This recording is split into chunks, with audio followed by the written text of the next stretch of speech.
کہ اللہ مسبب الاسباب ہے، وہ اسباب کا پابند نہیں ہے، وہ اسباب کا محتاج نہیں ہے، اسباب اس کے محتاج ہیں۔ اگر یہ یقین ہے تو اللہ پر ایمان ہے، یہ نہیں ہے تو تمہارا ایمان اسباب پر ہے، وسائل پر ہے، ذرائع پر ہے، مادیات پر ہے، اللہ پر نہیں۔ اس وقت کہاں راستہ تھا؟ کوئی راستہ تھا؟ سمندر ہے اور ادھر سے لشکر آ گیا ہے۔ کلا ان معی ربی سیہدین۔ اب دیکھیے ایمان کہہ دینا آسان ہے، ہوا معکم اینما کنتم، جہاں کہیں بھی تم ہوتے ہو اللہ تمہارے ساتھ ہوتا ہے، لیکن اس کا یقین قائم ہو جائے تو زمین و آسمان کا فرق واقع ہو جائے۔ یہی بات ہوئی حضور کے ساتھ۔ غار ہے، چھپے ہوئے ہیں محمد الرسول اللہ اور آپ کے وہ یار غار ابو بکر صدیق رضی اللہ تعالی عنہ۔ اقبال نے حضرت ابو بکر کی شان میں چند اشعار کہے صرف، لیکن واقعہ یہ ہے کہ بھاری بھاری نظموں پر اور قصیدوں پر بھاری ہے، طویل ترین نظمیں اور قصیدے ہوں ان پر بھاری ہے۔ ہمت ابو بکر کی ہمت جو ہے، کشت ملت را جو ابر، جیسے بارش سے کھیتی اپجتی ہے، ابو بکر کی ہمت اور عزیمت اس امت کو اسی طرح سینچنے والی ہے۔ ثانی اسلام و غار و بدر و قبر،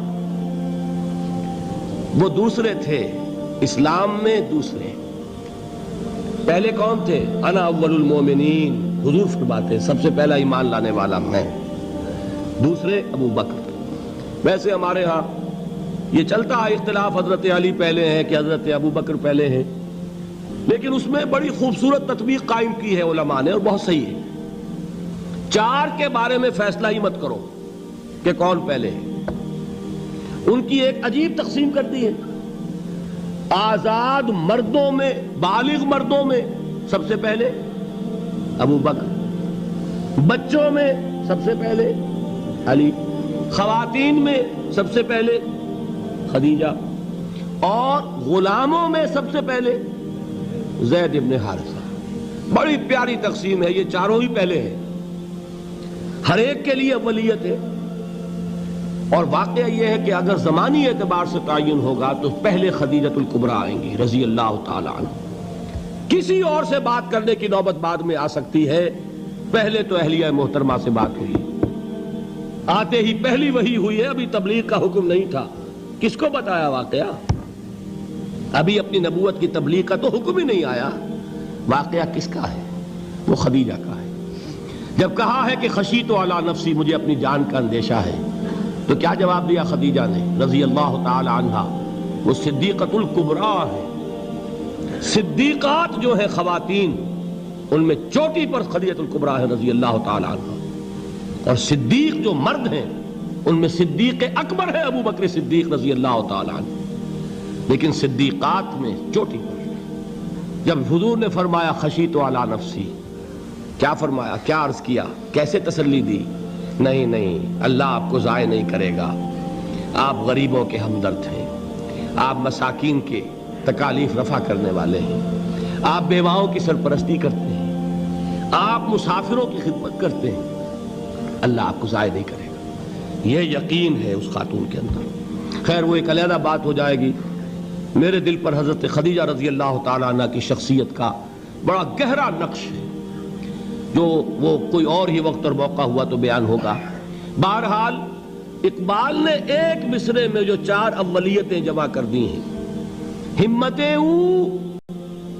کشت امت را چو ابر، ثانی اسلام و غار و بدر و قبر۔ اسلام میں حضور کے بعد پہلے کون؟ ابو بکر۔ غار میں حضور کے ساتھ کون؟ ابو بکر۔ بدر کی رات اللہ کا رسول سربسجود، وہ جھاڑ، وہ گھاس پھوس کی جو جھوپڑی بنائی گئی تھی، اور وہاں تلوار ننگی لے کر پہرا دینے والا کون؟ ابو بکر۔ اور اس حجرہ عائشہ میں محمد کے بعد سب سے پہلے دفن ہونے والا کون؟ ابو بکر رضی اللہ تعالی عنہ وصلی اللہ علیہ وسلم۔ وہ جو معاملہ میں سنا رہا تھا غار ثور کا، حضرت ابو بکر بھی حضور کے خیال سے لرز گئے ہیں. آپ کو یاد ہوگا کہ جا کر پہلے تمام جتنے سوراخ تھے انہیں بند کیا ہے. ایک سوراخ رہ گیا تھا جس کو بند کرنے کے لیے کوئی کپڑا نہیں تھا. وہاں اپنی ایڑی رکھی ہے. تب کہا ہے حضور سے تشریف لائیے, اور اپنے زانو پر حضور کو لٹایا ہے. اور وہاں کسی موذی جانور نے کاٹا ہے. حضور کی آنکھ لگ گئی تھی. اس وقت اس بل کے اندر جو بھی بچھو ہے کیا ہے واللہ عالم, اس نے کاٹا ہے. اس کی تکلیف کی وجہ سے ابو بکر کی آنکھوں سے آنسو ٹپک گئے. حضور کے چہرے مبارک پر پڑے ہیں تو حضور جاگے ہیں. معاملہ کیا ہے؟ ایڑی نہیں ہٹائی وہاں سے, مبادا وہ جانور وہاں سے نکل کر محمد الرسول اللہ کو کوئی گزن پہنچا دے.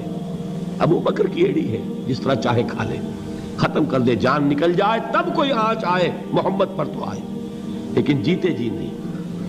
وہ ہے ابو بکر. حضور کے خیال سے اس وقت حضور نے پھر اپنا لعاب دہن لگایا ہے, اور اس سے پھر آپ کی تکلیف ختم ہوئی. جیسے خیبر میں حضرت علی کی آنکھ دکھ رہی تھی, اس کو جو شفا حاصل ہوئی ہے وہ بھی حضور کے لعاب دہن سے ہوئی.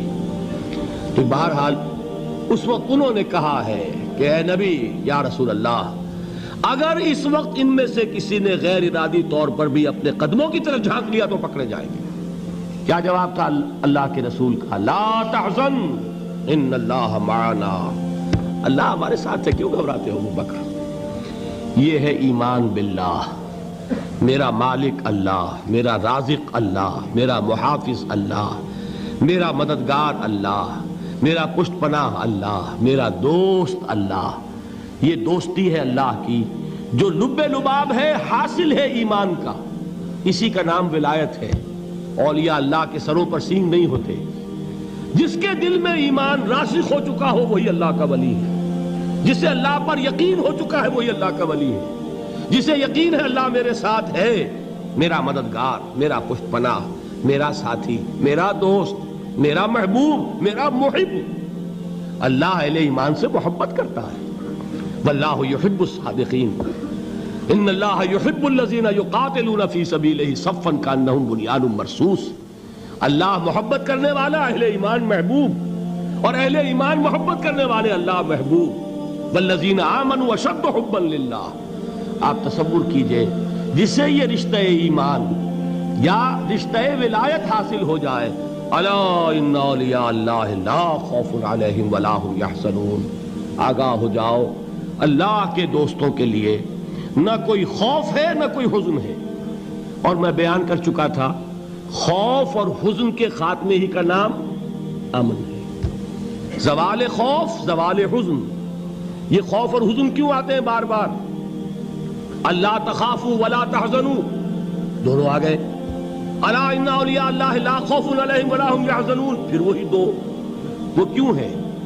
خوف ہوتا ہے کسی مستقبل کی بات کا, یہ نہ ہو جائے, وہ نہ ہو جائے, یہ نقصان نہ پہنچ جائے, یہ تکلیف نہ ہو, یہ غضب نہ آ جائے. خوف ہے مستقبل سے.